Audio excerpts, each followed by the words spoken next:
everyone, and welcome to The Interdependent Woman, a channel where we look at instances of individualism in books, media, and culture, and we talk about how it can be harmful and prevent meaningful change to the status quo.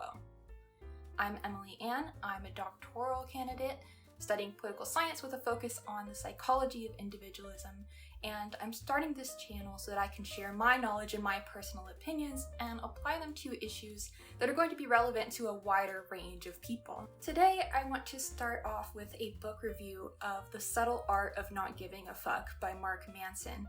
It was published in 2016 and has been incredibly popular since then. The premise of the book is that you're not going to become happy through positive thinking, but instead, you need to learn that pain is a process. And the key is not to be afraid of pain and failure, but to be more selective about the kinds of things that you give a fuck about. Meaning, we need to learn not to care so much about adversity. Part of why I'm analyzing this book is because Mark Manson posted on his website that his approach has been to disrupt the self-help industry and debunk many of the old tropes about positive thinking and the law of attraction and other woo-woo nonsense. As someone interested in individualism, I've noticed that toxic positivity and manifestation have been particularly prevalent and harmful instances of it. The message of that branch of self-help is that if you aren't thinking positively enough or manifesting properly, then it's going to be you, the individual's fault when things aren't going your way. Essentially, if you're not attracting positive things to yourself, then it's your fault when things go wrong, regardless of external circumstances. Ultimately, I think that kind of thinking is harmful because it doesn't get to the root of problems that could be caused by systemic injustices. And it instead tries to sell you a product that you can keep coming back to when it doesn't work. Since Manson also says on his website, he believes mental health and self-improvement are not something for the few or the privileged, but rather they should be a right for anyone who has taken on the responsibility to improve themselves. I wanted to see if this book really could be an instance of self-help that doesn't come back down to blaming people for their individual circumstances. Unfortunately, the conclusion that I came to from this book is that it replaces toxic positivity with a kind of tough love that puts the focus of problems in what I think are the wrong places. In this review, I'm going to go over some of the main problems that I saw in this book and some of the distinctions that I think really needed to be made. And towards the end, I'm going to talk about places where I did agree and where I think there could have been some really good takeaways. So let's go ahead and get into it. The first thing that I want to do is to talk about what kind of problems and what kinds of adversity Manson is talking about in this book. In other words, who is it for? What kinds of issues does it address? The problem here is that Manson seems to be applying his advice to all kinds of problems and all kinds of suffering, while the examples he uses tend to be examples of interpersonal, private problems, and never problems that stem from political, economic, or societal issues. Of course, it's fine to write a book talking about interpersonal problems, but this limits the audience of the book to people whose problems aren't caused by objective inequalities. And I think that this hurts Manson's stated mission of making self-improvement available to everyone, regardless of privilege. Let's take this passage from the introduction, for example. I once heard an artist say that when a person has no problems, the mind automatically finds a way to invent some. I think what most people, especially educated, pampered, middle-class white people, consider life problems are really just side effects of not having anything more important to worry about.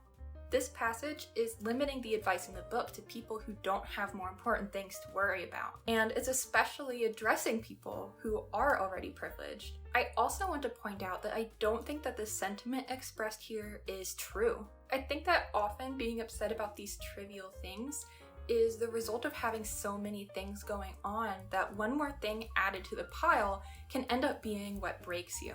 Let's look at Manson's example of what it means to be caring about trivial things. Imagine you're at a grocery store and you watch an elderly lady scream at the cashier, berating him for not accepting her 30-cent coupon. Why does this lady give a fuck? It's just 30 cents.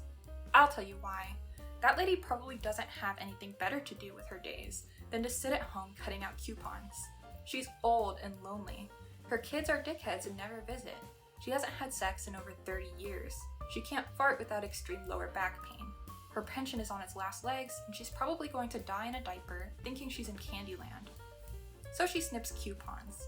That's all she's got. It's her and her damn coupons. It's all she can give a fuck about because there is nothing else to give a fuck about. And so when that pimply-faced 17-year-old cashier refuses to accept one of them, when he defends his cash register's purity the way knights used to defend maidens' virginity, you can bet Granny is going to erupt. 80 years of fucks will rain down all at once, like a fiery hailstorm of back in my day and people used to show more respect stories.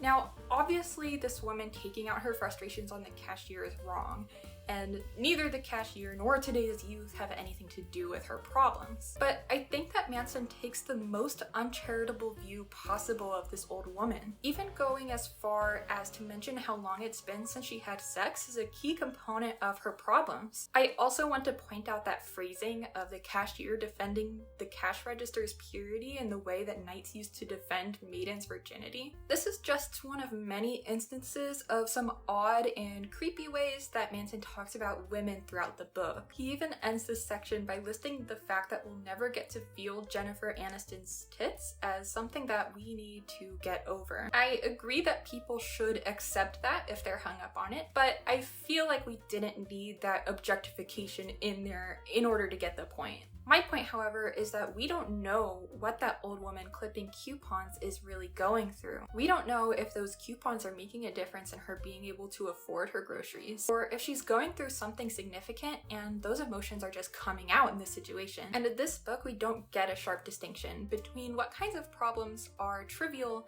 and what kinds of problems are okay to give a fuck about. This feeds into a problem with the book equivocating all kinds of forms of suffering. Manson recounts for us the story of the Buddha, telling us about the prince who turned away from wealth after seeing suffering in the world, but who then realized that suffering without meaning also isn't good. But what I think is interesting about including this story is that it analogizes us to being the prince who can choose whether to suffer or not, and not to the sick and homeless who are mentioned, who don't get to choose, but who fueled the Buddha's revelations. What Manson takes away from the story is this.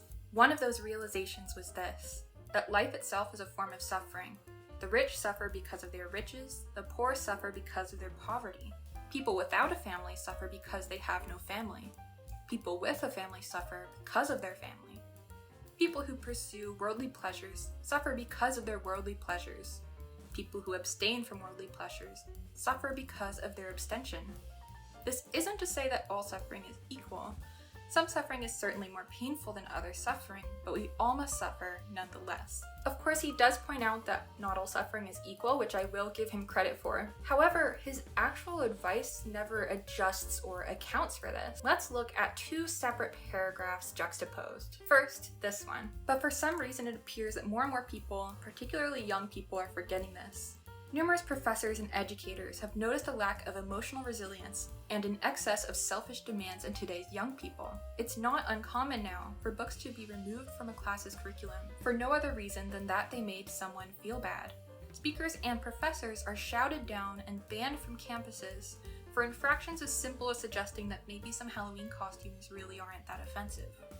School counselors note that more students than ever are exhibiting severe signs of emotional distress over what are otherwise run-of-the-mill daily college experiences, such as an argument with a roommate or getting a low grade in a class. And now, let's look at this paragraph. Right now, anyone who is offended about anything, whether it's the fact that a book about racism was assigned in a university class, or that Christmas trees were banned at the local mall, or the fact that taxes were raised 0.5% on investment funds, feels as though they're being oppressed in some way, and therefore deserve to be outraged and to have a certain amount of attention. He seems to be implying that being offended by a racist Halloween costume is equivalent to being upset about a book about racism being taught in a university class. And he never mentions the real history of systemic oppression that, in my opinion, makes the first offense much more valid than the latter. Later on, Manson criticizes victimhood chic and people who will be offended about anything by pointing out that this sucks the attention away from real victims. This further indicates to me that the audience of the book is not anyone who Manson would consider a real victim, especially since he doesn't give us an indication of whether what you're upset about is something that a real victim would be upset about or someone who buys into victimhood chic would be upset about. The last point that I want to make in this section is the distinction between a fear of pain and failure versus not having the resources to succeed at something. The story that Manson tells us about his dream of becoming a musician demonstrates this point. I was in love with the result. The image of me on stage, people cheering, me rocking out, pouring my heart into what I was playing. But I wasn't in love with the process. And because of that, I failed at it repeatedly. Hell, I didn't even try hard enough to fail at it. I hardly tried at all. The daily drudgery of practicing, the logistics of finding a group and rehearsing, the pain of finding gigs and actually getting people to show up and give a shit, the broken strings, the blown tube amp, hauling 40 pounds of gear to and from rehearsals with no car. It's a mountain of a dream and a mile-high climb to the top. And what it took me a long time to discover is that I didn't like to climb much. I just liked to imagine the summit. The common cultural narratives would tell me that I somehow failed myself, that I'm a quitter or a loser, that I just didn't have it, that I gave up on my dream, and that maybe I let myself succumb to the pressures of society. But the truth is far less interesting than any of these explanations. The truth is, I thought I wanted something, but it turns out I didn't. End of story. I wanted the reward and not the struggle. I wanted the result and not the process. I was in love with not the fight, but only the victory. Now, it might well be true that Manson just didn't want it enough, and I'm not going to deny him his experience of that. On the other hand, though, it seems like at the time he didn't have the resources to make it. He didn't have time or money to deal with equipment. He didn't have a car to take his gear everywhere. So my first reaction to this isn't that he failed or gave up or even that he just didn't want it, but that he didn't have those necessary resources. No amount of loving the struggle is going to make it possible to do something that you just don't have the resources to do, especially if you're one of the objectively marginalized people whom this book is not for. My preferred approach to tackling this problem is instead to think about how we can build a world where lacking basic resources is not an issue. And what you do with your life really does come down to whether you want it or not, rather than treating individuals as responsible for just not wanting to struggle enough. The next problem that I want to discuss in this review is the concept of entitlement that comes up often throughout the book. Manson writes that entitlement occurs when we have unsolvable problems or some kind of trauma in our lives. And this is because it leads our unconscious mind to think that there's either something very special or very wrong with us. One of the main problems that I have with this is the implication that self-love and self-blame are equivalent forms of entitlement. Take this paragraph in which Manson describes Jimmy, a man he used to know who was always trying to sell people on his brilliant ideas, but who never actually accomplished anything. Most people correctly identify a person like Jimmy as a raging narcissistic asshat. That's because he's pretty blatant in his delusionally high self-regard. What most people don't correctly identify as entitlement are those people who perpetually feel as though they're inferior and unworthy of the world. Because construing everything in life so as to make yourself out to be constantly victimized requires just as much selfishness as the opposite. It takes just as much energy and delusional self-aggrandizement to maintain the belief that one has insurmountable problems as that one has no problems at all.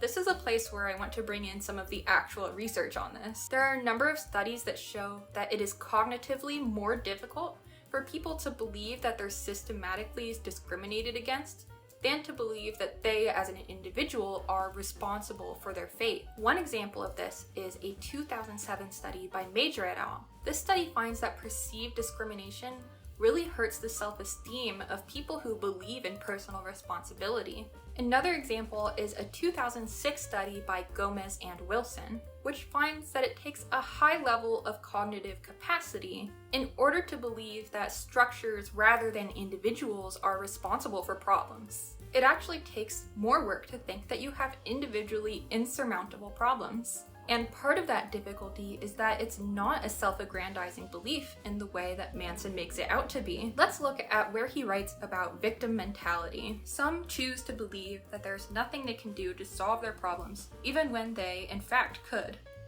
Victims seek to blame others for their problems or blame outside circumstances. This may make them feel better in the short term, but leads to a life of anger, helplessness, and despair.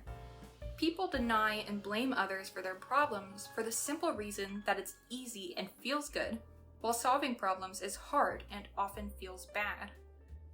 Forms of blame and denial give us a quick high. They're a way to temporarily escape our problems, and that escape can provide us a quick rush that makes us feel better. So he has it backwards here. It is easier to think that you're the cause of your own problems than it is to acknowledge that systems and institutions could be responsible. I also want to mention how the way that Manson talks about the self-esteem and self-love side of entitlement reminds me of the way that Christian fundamentalists talk about it. And I'm specifically thinking of fundamentalists like Girl Defined and Allie Beth Stuckey. Manson criticizes self-esteem as something that will blind you to your failures and prevent you from really succeeding. This sounds really similar to the idea that self-love will blind you from your sin and prevent you from focusing on Jesus. I think that both variations of this idea are harmful, and this leads into my next point on entitlement, which is that I think you do deserve to have love and self-esteem even if you haven't earned it. In general, I think that people are entitled to a degree of comfort. Let's look at another passage on Jimmy. Jimmy is entitled. That is, he feels as though he deserves good things without actually earning them. He believes he should be able to be rich without actually working for it. He believes he should be liked and well-connected without actually helping anyone.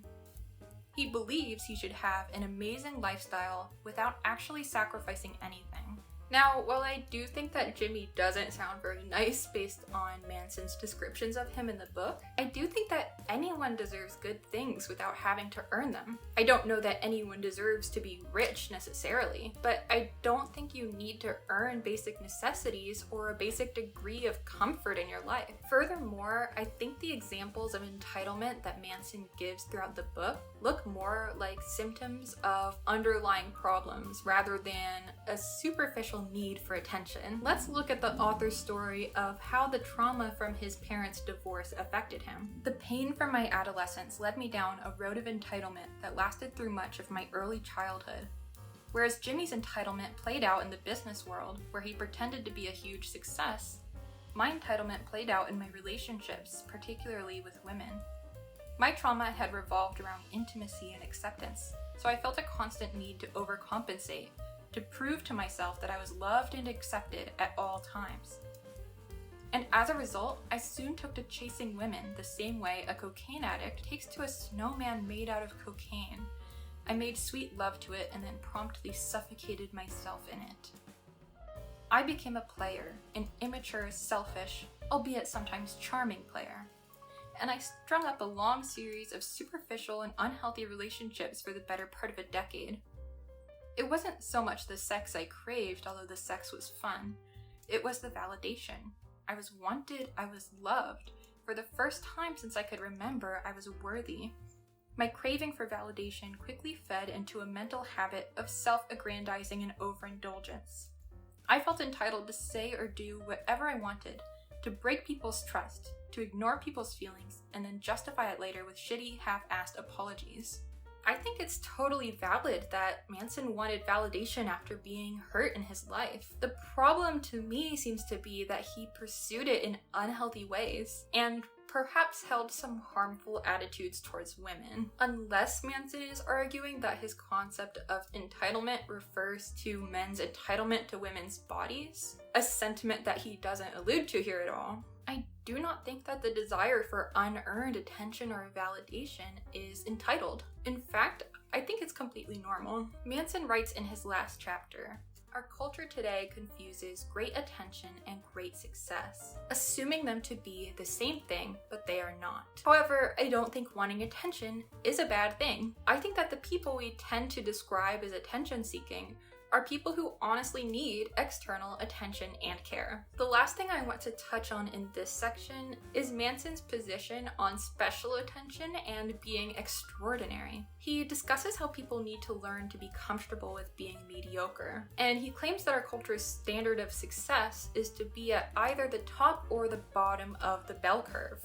That is, to be extraordinary either way. He argues that people think they will get special attention if they're anything but mediocre. The reason I wanted to point this out is to note again how this demonstrates the limited audience of the book. It's well documented that women and racial minorities have to work extra hard to make it as far as mediocre white men in their fields. A 2013 study by Christopher DeSante, for example, shows that Americans reward hard work differently based on skin color. The argument that people need to be okay with failure and being mediocre thus comes across as really tone deaf to people who aren't in a place of privilege.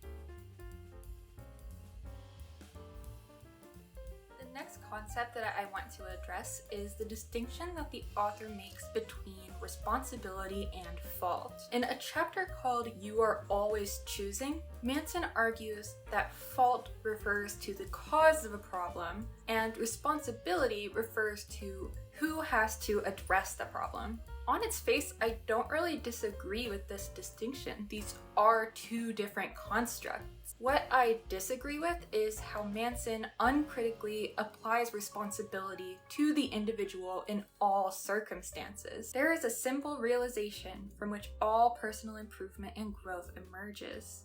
This is the realization that we individually are responsible for everything in our lives, no matter the external circumstances. My criticism of this sentiment ties back to my issue with blurring the distinction between interpersonal and societal problems. The example that Manson gives of this responsibility principle at work is someone dropping off a newborn baby at your doorstep. You are not at fault in that situation, you didn't cause it to happen, but you are responsible for what happens to that baby. I think this works as long as it's a problem on a small enough scale that an individual can reasonably address it. If you have the right resources, you probably can make choices that will solve the problem of the baby on the doorstep. Let's take a bigger example though. Climate change is a problem that corporations are at fault for, but we as individuals are not.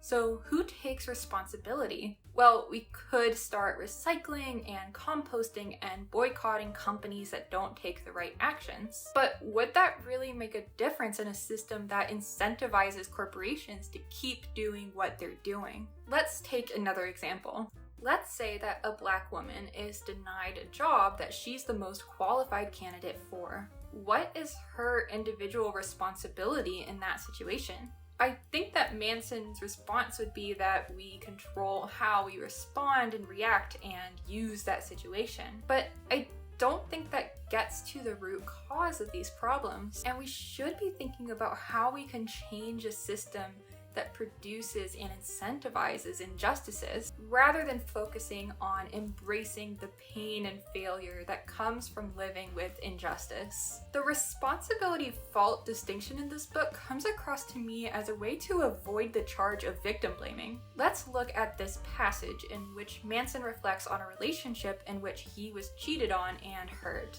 I'm not saying that this excused what my ex did, not at all. But recognizing my mistakes helped me realize that I perhaps hadn't been the innocent victim I believed myself to be. That I had a role to play in enabling the shitty relationship to continue for as long as it did. After all, people who date each other tend to have similar values. And if I dated someone with shitty values for that long, what did that say about me and my values? I learned the hard way that if the people in our relationships are selfish and doing hurtful things, it's likely you are too, you just don't realize it. Here, Manson was using that relationship to demonstrate that even though the other partner was at fault, he was responsible for managing his own emotions in reaction to that fault. That's all fine, but this passage included the realization that he was partially at fault for even being in that relationship to begin with. It's very easy to see how this could translate to victim blaming people in abusive relationships, asking them why they didn't leave or what they do to attract those kinds of people, etc. I think that Manson might respond by saying that this passage wasn't about abuse and that he would respond to that kind of situation differently. If that's the case though, I think that he should make that clear by explicitly stating that so as not to contribute to harmful perceptions of abuse victims. And B, the lack of any such statement just confirms again to me that this book is not for people who have been victims of real societal issues. My final point about Manson's universal personal responsibility is that, again, it relies on resources. Take these separate paragraphs from a section where the author is talking about OCD patients take responsibility for their values. OCD is a terrible neurological and genetic disorder that cannot be cured. At best, it can be managed. And, as we'll see, managing the disorder comes down to managing one's values. A lot of people treat being born with a disadvantage, whether OCD or small stature or something very different, as though they were screwed out of something highly valuable. They feel that there's nothing they can do about it, so they avoid responsibility for their situation. They figure, I didn't choose my crappy genetics, so it's not my fault if things go wrong. And it's true, it's not their fault, but it is still their responsibility.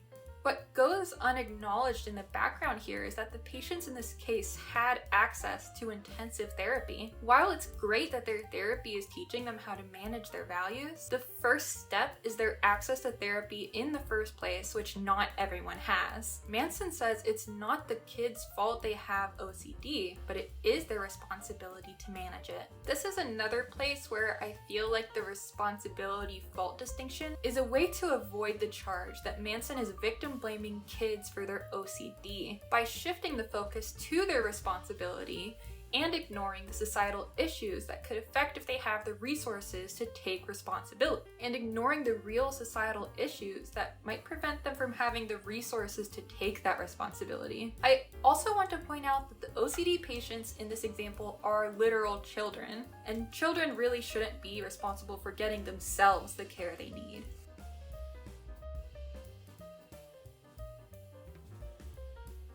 My last main problem with Manson's book is how it turns toxic positivity into a type of tough love that still has the same problems as toxic positivity. Manson tells us throughout the book that he's not selling us a key to happiness, and that he wants to combat the toxic positivity claim that it's not okay to have problems. For example, he writes that then there are those who measure their lives by the ability to be positive about, well, pretty much everything. Lost your job? Great, that's an opportunity to explore your passions. Husband cheated on you with your sister? Well, at least you're learning what you really mean to the people around you. Child dying of throat cancer? At least you don't have to pay for college anymore. Well, there is something to be said for staying on the sunny side of life. The truth is, sometimes life sucks, and the healthiest thing you can do is admit it. Denying negative emotions leads to experiencing deeper and more prolonged negative emotions and to emotional dysfunction. Constant positivity is a form of avoidance, not a valid solution to life's problems. Problems which, by the way, if you're choosing the right values and metrics, should be invigorating you and motivating you. Okay, fine, that's something that I mostly agree with. However, Manson also tells us this. This book doesn't give a fuck about alleviating your problems or your pain, and that is precisely why you will know it's being honest. This book is not some guide to greatness. It couldn't be, because greatness is merely an illusion in our minds, a made-up destination that we obligate ourselves to pursue, our own psychological Atlantis. Instead, this book will turn your pain into a tool, your trauma into power, and your problems into slightly better problems. That is real progress. Think of it as a guide to suffering and how to do it better, more meaningfully, with more compassion and more humility. It's a book about moving lightly despite your heavy burdens, resting easier with your greatest fears, laughing at your tears as you cry them. Furthermore, just before the previous passage on the problems with positivity, Manson told a story about how Dave Mustaine felt that it was actually a good thing to be kicked out of the Beatles because it led him to many positive things that he felt grateful for. So, are we supposed to be positive about suffering and trauma or not? My takeaway is that Manson's view is that you don't have to be positive about having problems, but you do have to respond to those problems correctly. Manson tells us about a response he got from a reader of his blog. This man criticized Manson as superficial and said that he had no real understanding of real problems. His son had died in a car accident, and he didn't like Manson's implication that he was responsible for the pain he felt after his son's death. This is Manson's response. This man had obviously suffered pain much greater than most people ever have to confront in their lives. He didn't choose for his son to die, nor was it his fault that his son died. The responsibility for coping with that loss was given to him, even though it was clearly and understandably unwanted. But despite all that, he was still responsible for his own emotions, beliefs, and actions. How he reacted to his son's death was his own choice. Pain of one sort or another is inevitable for all of us, but we get to choose what it means to and for us. Even in claiming that he had no choice in the matter and simply wanted his son back, he was making a choice, one of many ways he could have chosen to use that pain. Of course, I didn't say any of this to him. I was too busy being horrified and thinking that yes, perhaps I was way in over my head and had no idea what the fuck I was talking about. That's a hazard that comes with my line of work, a problem that I chose, and a problem that I was responsible for dealing with. At first, I felt awful, but then after a few minutes, I began to get angry. His objections had little to do with what I was actually saying, I told myself. And what the hell?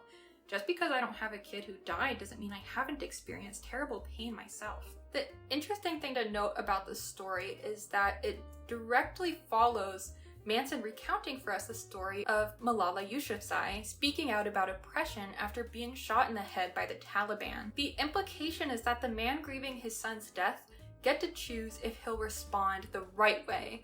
That is, by emulating Malala. The thing here is that I don't think you always need to turn your pain into a tool or trauma into power. I don't think that choosing otherwise is the wrong choice. Pain can just be pain and trauma can just be trauma. I do think that the man's comment was a little misguided for turning pain into a competition, but I think he's right about the types of pain that Manson chooses to acknowledge, and in that he's not responsible for making something positive out of the death of a child. The tough love sentiment of telling people to turn their pain into something useful just seems like another variation on the same problems that come with toxic positivity.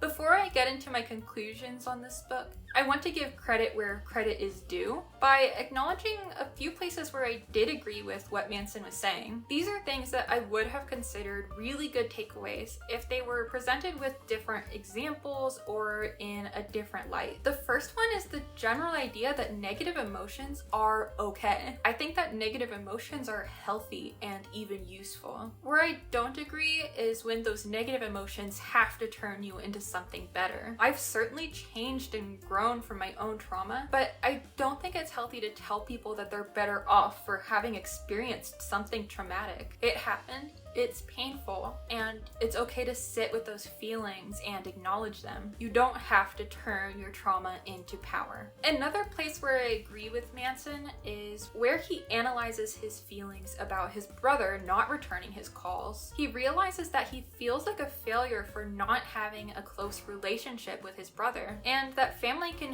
have good relationships without being close. What I liked about this part of the book is where he acknowledged that his feelings were hurt and how that's okay. What I don't like here is where he says that he just needs a different metric for a good relationship besides frequency of contact. I think what would have helped is maybe some communication with the brother. Like, hey, you not returning my calls hurts my feelings, and I know that we have mutual trust and we have a good relationship, but communicating like this is my love language, and it would mean a lot if we could talk like that more often. Finally, I like where Manson discusses being comfortable with being wrong, which is what I would refer to as a critique of a fixed mindset as opposed to a growth mindset. If our self-worth is tied to being right about everything, we don't have room to grow, and it's easier to take criticism personally, as opposed to viewing our level of intelligence, success, etc. as something that can always improve and isn't tied to our sense of self-worth. Manson's advice is to always question whether we might be wrong, which sounds fine, but the example that he uses is a little off base. But it's important to note that just because you ask yourself if you have the wrong idea doesn't necessarily mean that you do. If your husband beats the crap out of you for burning the pot roast and you ask yourself if you're wrong to believe he's mistreating you, well, sometimes you're right. The goal is merely to ask the question and entertain the thought at the moment, not to hate yourself. The problem with that example is that women in abusive situations are probably already constantly questioning if they're wrong about the situation, and they're often being gaslighted. Of all the examples that Manson could have chosen to demonstrate the point of always questioning if you're wrong, this is one where I really don't think you need to be asking that question more often.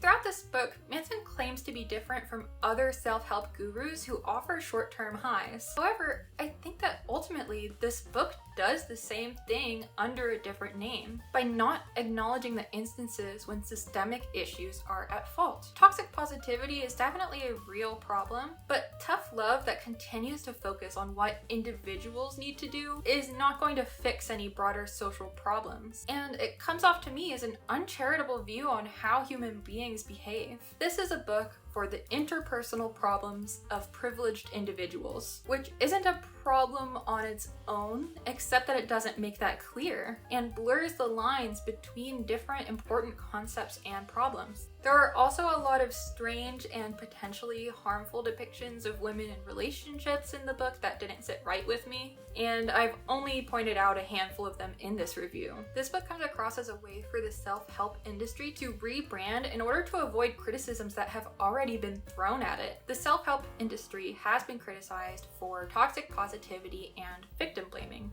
So what Manson does here is say, fuck positivity, and it's about victim responsibility, not victim blame. Maybe instead of arguing that suffering is good actually, we should focus on building a society that reduces human suffering. I hope you've enjoyed this video. Thank you so much for watching. All of my sources are in the description, and hopefully I will see you again soon.